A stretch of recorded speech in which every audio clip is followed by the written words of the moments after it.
All right, chugging right along. Here is another movie that I was able to watch, and now I got words. I got words for it. Without further ado, let's get into it. All right, so Kung Fu Panda 4. Um, I gotta say, even though I hate using this term, this was a kids movie.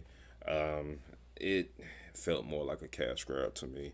It felt like they were trying to capitalize off a franchise that, in my opinion, was done after the second movie.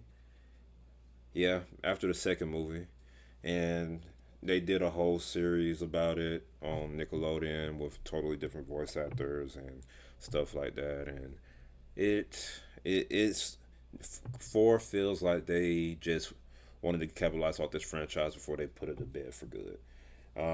I'm glad Jack Black was able to return and reprise his role, but it felt like a whole bunch of member berries, if you ask me. Uh, Especially bringing them back, uh, previous villains from the first three movies, and then bringing a villain who can uh, essentially be a chameleon and copycat all of those villains at once. And so that was kind of cheap. The villain's motivations was cheap. Um, and I don't know, man. It felt like they just put this together in maybe a few days, didn't really proofread it, check it, and just go ahead and made a film out of it. You know what I mean? And I will say the animation is still good. They still hold up their bargain for a pretty good animation. DreamWorks never slacks off on that. But they the writing and the storytelling in this one was pretty mid at best, if I'm being for real.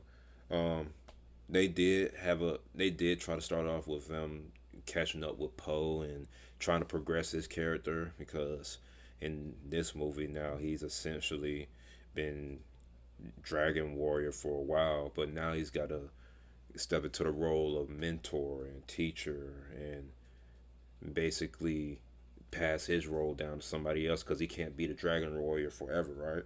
And that was a good start, right?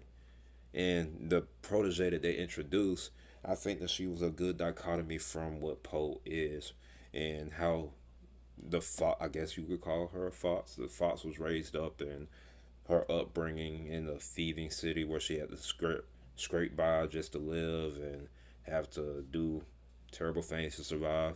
Which I get that too, but I don't know, man. It felt so cliche. It felt, you know, here we'll do this and we'll do this, and kids will know the wiser. Which today's kids they know the wiser. So if I had to give this movie a rating, I'd probably give it a five. Yeah, I'd give it a 5 out of 10. A lot of things they could have did better with this movie.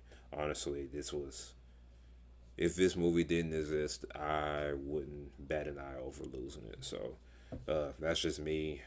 Let me know your opinion about this movie. What are things that you liked about it, things that you disliked? Let me know down below. And yeah, see y'all in the next one.